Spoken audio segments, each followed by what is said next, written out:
What's going on YouTube? Mike here with I Heart Knives, and in this video we're going to be doing a talk about the Venev bonded diamond stones, more specifically the OCB bonded diamond stones. So these are the new formula from Venev, and we're going to cover the 240-400 combo stone and the 800-1200 combo stone. So recently I got a comment asking about my thoughts on the Venev bonded diamond stones, and I thought that I did a video on it.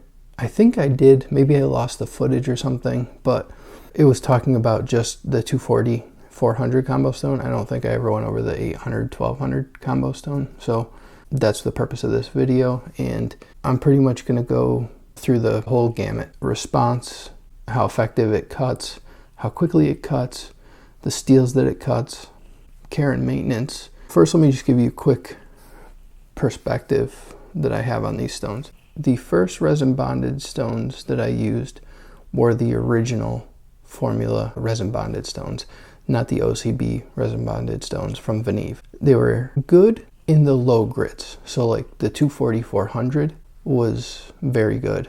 I'd say maybe even a little bit quicker than the OCB formula. Once you started getting up into basically anything past like 7 microns, the performance started going downhill, in my opinion. There was hardly any feedback. It's so hard that it's almost like just running your edge on like a piece of aluminum. I don't really know how to explain it. It's just weird. The feedback is weird. You know, like the Atomas and the DMTs, they give rough feedback too, but at least you know when they're cutting. With the old bonded diamond stones, you didn't know how well they were really cutting unless you just kept checking. Over time, you can kind of get the feel how the steel braids into the stone or against the stone. You can kind of feel how much resistance is there, and it'll help you get an inkling of how fast you're moving a material.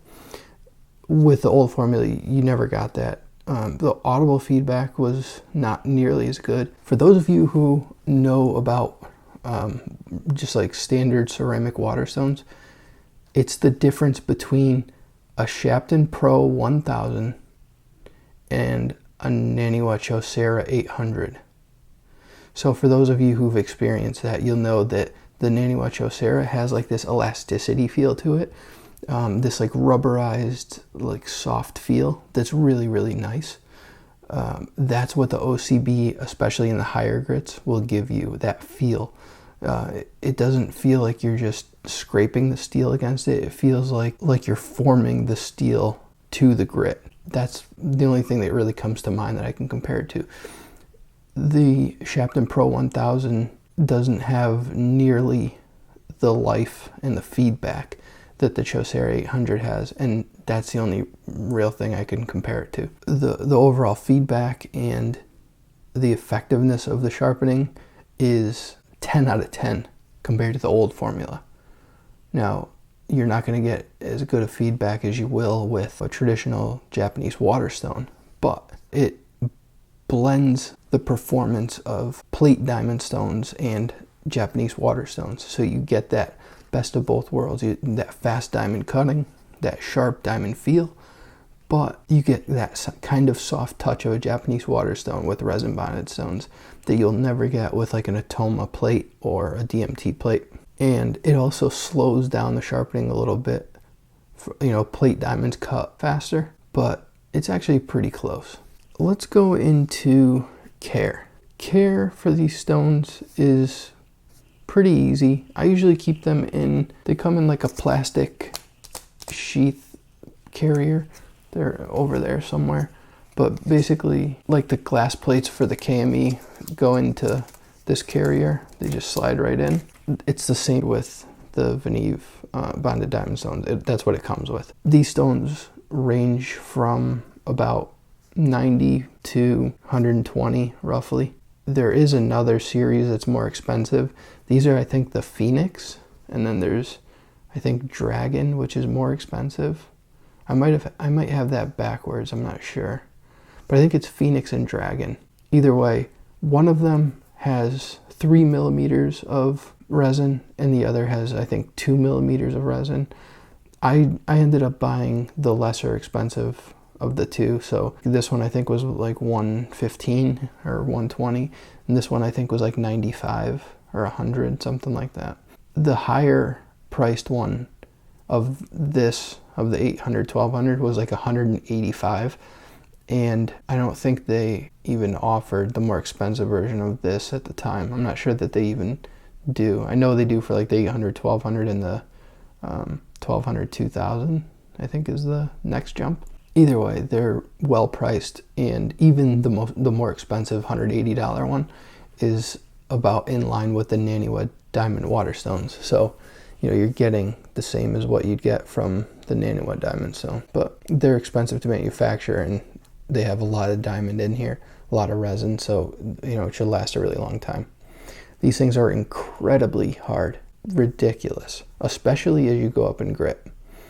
The 240 is going to last a long time, but you can get the resin off of this much easier than you can the others. It's just like when you lap a stone. When you lap a 320 or 500 stone, you know, the grit is all over. Even when you sharpen, the stone breaks down faster. Now, that's one thing I do have to say. The 240, 400 doesn't break down fast, but when you go to condition it and lap it, it breaks down a little bit faster than, you know, of course, like the 800, 1200. My usual care and maintenance is, let's say after about 4 or 5 sharpenings, I'll use the Hapstone 220 silicon carbide stone. That's what I use for the 240. And I'll just run that back and forth to clear all the steel debris out. And then I'll just rinse it with water and then carry on my sharpening. After about, let's say, somewhere between 5 and 10 times that I'll do that I'll condition it with this, I'll lap it. So for instance, I've sharpened at least 100 knives on this plate, and not like 100 different knives, but, you know, the same knife 2 or 3 times. Like the PM2 K390, I've sharpened I think 3 times total on this stone because I use it a lot, and I've only lapped this stone 2 or 3 times. It took like literally 20 seconds, not even. I just took 120 grit silicon carbide loose grit granules, put it on a glass plate with a little bit of water, ran it on the glass plate, ran pencil marks on it. Once the pencil marks are gone, that's it. This thing stays really flat, and this is the most coarse. The other side I lapped, I think, once, and that was just the initial lapping when I first got it. Same with this one. I did the initial lapping with the 120 grit granules. Then I went back and conditioned the stone with 400, and then I used a 1200 silicon carbide 1x6 sharpening stone. So I like these because you can just, you know, run it back and forth. You can kind of, you know, drag it back and forth like this if you want. And it's nice because you can lap these to keep them flat. And as long as you're even when you go back and forth, you know, these things will stay flat. But even when these dish, they don't really dish compared to like a Japanese water stone. You know, like most people's idea of flat is not even close to how flat these are. When I see some people's Japanese water stones, how flat they are, like you can't even compare with these. So these are actually flat enough that when they're on a flat surface, you'll get suction where, like, actually on this mat, you could probably see how it's almost like floating, and then it pulls up. There is resistance, so that's how flat they are. And I haven't lapped these in a little bit. The higher grit, like the 800, 1200 stone, you do want to bring the conditioning grit up. You know, like 1200 or 2000. I find that the 1200 works well for me. For the higher grit ones, I don't remember exactly what it is, but I just know the 1200 silicon carbide stone works well for me. That's what I do. That's pretty much it for care and maintenance, though. They're very low maintenance, easy care. Like, there's not much you have to do with these. The only thing I do suggest is putting them back in their sleeves when you're done after you let them dry out. And always keep them wet. Don't run these dry. If you run them dry, they're going to load up really quickly. They're not going to sharpen effectively. The other thing too, if you decide that you want to give these a try, or you already have them and you're looking for tips, one tip that I have is to just make sure you keep your pressure light.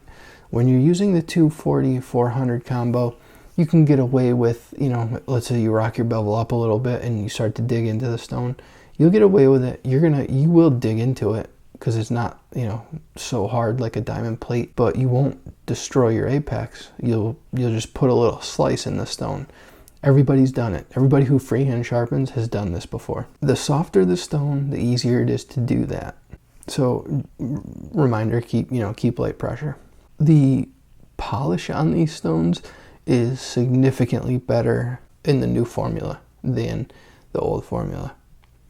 The old formula, the polish was really irregular.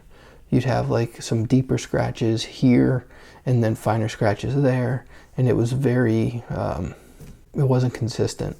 The new formula OCB is just night and day difference. The coarser grits, you're not really going to notice that much of a difference with the OCB versus non-OCB. I personally think the OCB is better, at least for my use. They also offer OCB, it's called 25% formula versus 100% formula. So it's like the percentage of diamonds that they put in. So the 25% diamond one, they put less diamond in the stone so that you achieve like a better polish. The 100% diamond will give you like less of, it won't be as beautiful of a polish as the 25%, but I personally, it didn't matter to me. I stuck with the 100% because I figured it was going to work faster. I'm never going to go for crazy high polishes on these stones. Like the types of steels that I'm going to go for high polishes on are steels that I would just use, like Japanese water stones on. So these specific stones, I keep them for K390, Maximet, all the S, so S35, S30, S90, S110V. I'll use it, like the M390 can get a nice polish, but I'll use M390 on these. All like the really hard tool steels, I'll also use it for like my plane blades. So for chisels, like carpentry tools that I sharpen that I need to keep flat, I find that these give a pretty nice edge. For those really tough steels, I think that's the preferred method for me, is to go with resin bonded stones. I just find that they're really effective, they're fast. The diamond plates work well, but you're never going to get that really nice polish out of them. Like even the DMT extra fine, or extra fine, I think it's like 6,000 mesh or whatever their grit rating is. It's supposed to leave such a nice polish, but it really doesn't. Even like the 1200, it leaves a shitty sporadic, which is the DMT extra fine. But their 1200 just has a terrible scratch pattern. I think diamonds aren't necessarily the way to go, unless you use like the diamond films, and you're using like the KME or the Halfstone K1 or something, or the Edge Pro Apex. The diamond films are good, and CBN is great. CBN stones are even better. They're just so freaking expensive, but CBN, I find, for stropping especially, gives me the nicest and cleanest polishes. They're never cloudy. Sometimes the diamonds will be cloudy a little bit, and especially with coarse diamond, it can be tough to get those long, deep diamond striations out. So something to think about. These stones are best suited, again, for those really tough steels, the high HRC numbered steels, but they're not really as suitable, in my opinion, for the simple carbon steels. Like a Hitachi white, or the recent chef knife that I made, 26C3, I think is what it's called. Basically just analog Hitachi white steel. The Hitachi blue steels Even like a VG10, I wouldn't put on these stones necessarily. Can it be done? Of course.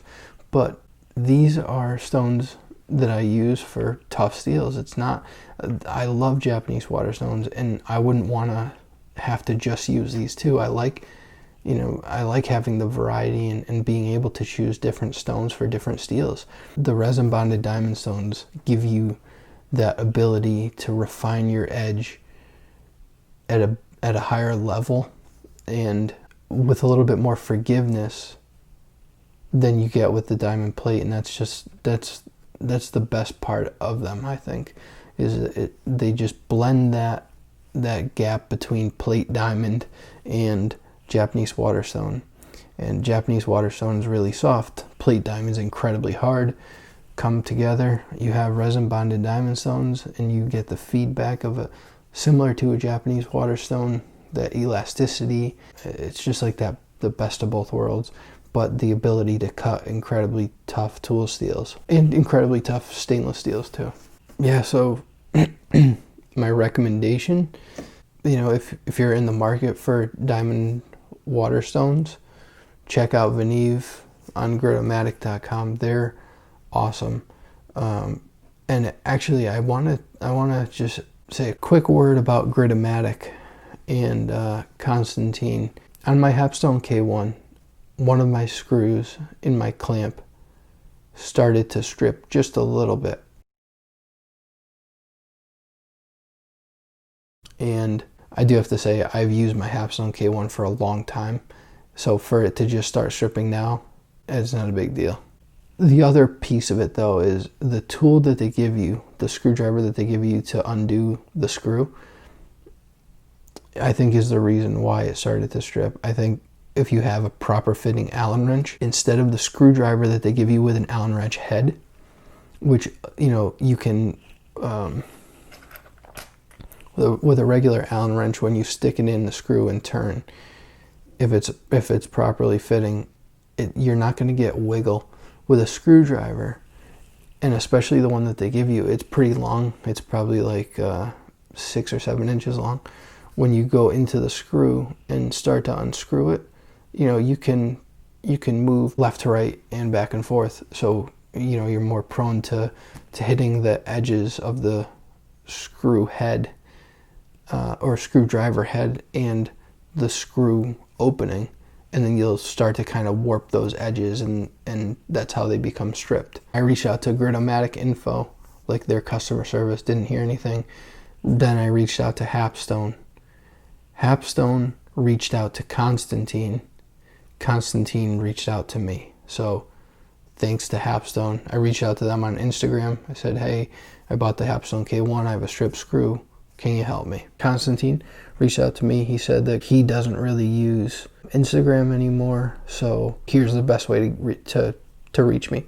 So we emailed back and forth. I sent him a picture. Within like 2 days, 3 days, he had it solved.